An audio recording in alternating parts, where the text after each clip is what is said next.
11 chwaraewr tu ôl y bêl. Raigad allan at Sadiq fe sy'n croesi'n beryglus ar draws y cwrt Cosby. Mae'n curo pawb. Gyna bas tu fewn y ffigiad Fridrickson. Sadiq! Ac ar y foli! Ac maen nhw ar y blaen yn gynnar yn y gêm. Ac Ibrahim Sadiq, y gŵr o Ghana, sy'n rhoi Häcken ar y blaen yma yn Gothenburg. 7 munud wedi chwarae.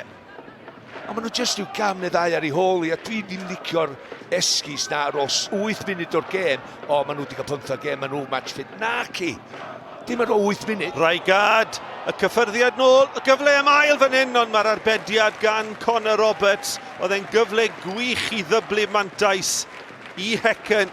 A mae am ddiffyn y Seintiau Newydd ar goll. Häcken eto lawr y chwith. Lund yn carlamu.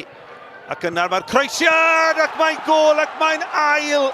A mae gwneud ddechreuad hyn llefus i'r Seintiau. A Raigad sydd wedi chael Mikel Raigad. Edrych ar profiad ydy'n Raigad. Bydd just yn arafu ac oedi i'r ediad, darllen y gêm, a mae hwnna'n dasg hawdd.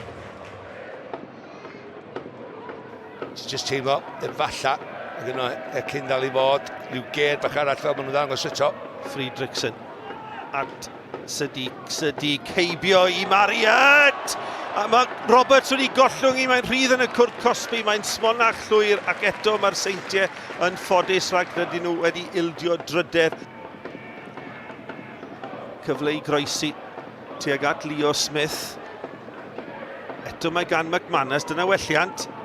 Smith at Redmond, Mariat yn rhydd, yr ergyd gan Redmond yn un isiel, a mae'n cael ei harbed yn dda gan y gôl-geidwad Abrahamson. Redmond, gorfod cymryd cyffyrddiad allan o'i draed, oedd na ryw wiriad bach. Mae'r Seintiau, maen nhw'n cael ei edrych mor gyffredin heno yn erbyn y gwrthwynebwyr. Jordan Williams, heibio i ddyn dau yn disgwyl croesiad mewn, mae'n dod. McManus! Mae'r Seintiau nôl yn y gêm. A Jordan Williams sydd wedi creu y gôl holl bwysig.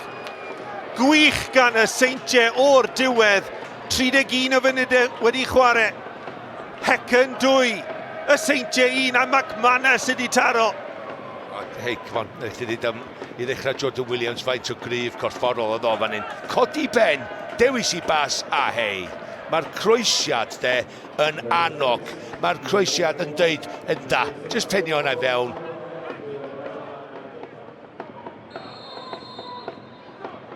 Croesiad mewn, dim ildio nawr, ac maen nhw wedi cael ei chaniatáu.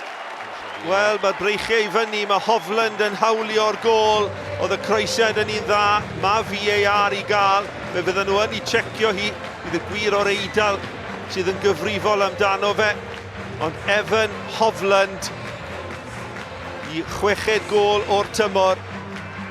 A mae'r gôl wedi cael ei chaniatáu.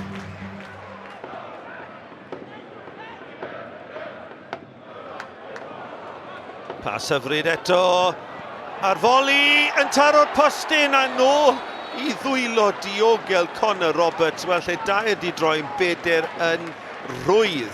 Sana oedd ar cyfle. Cam sefyll. I fod yn deg i Connor Roberts oedd yn arbediad tafel. Eto maen nhw'n gwthio i fyny, Mariat allan o'i safle, Sadiq digon cyflym i gyrraedd y bêl. Sadiq heibio i ddyn mor hawdd, croesiad y postyn pella, peniad rhydd! Wel, mae'n edrych mor hawdd. Na gyd stan nhw'n neud i'w ryddhau'r asgellwr ac yna llwytho'r postyn pella.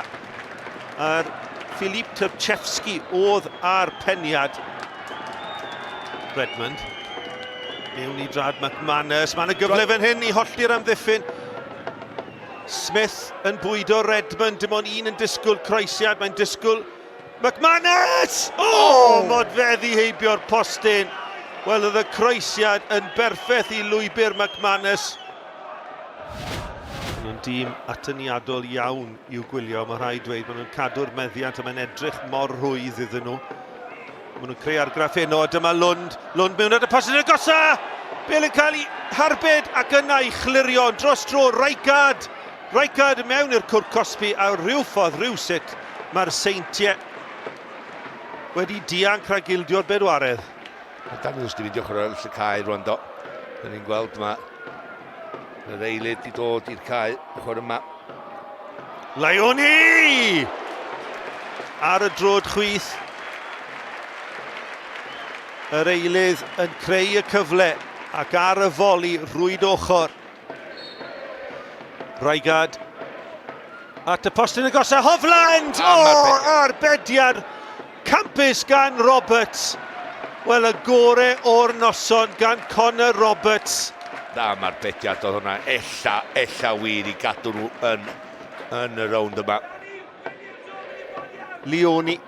Amser fan hyn, i thynnu ddyn ôl. Tebo! Gwych eto gan Roberts. Sonko. Tebo eto. Mae'n arbediad arall gan Connor Roberts. Wel, os oedd Sadiq yn seren y gêm i Häcken, mae hwn wedi sereni yn yr ail. Os ti Seintiau Newydd yn mynd drwy dros y ddwy gymal o fan hyn, ond un fan hyn o ddiolch.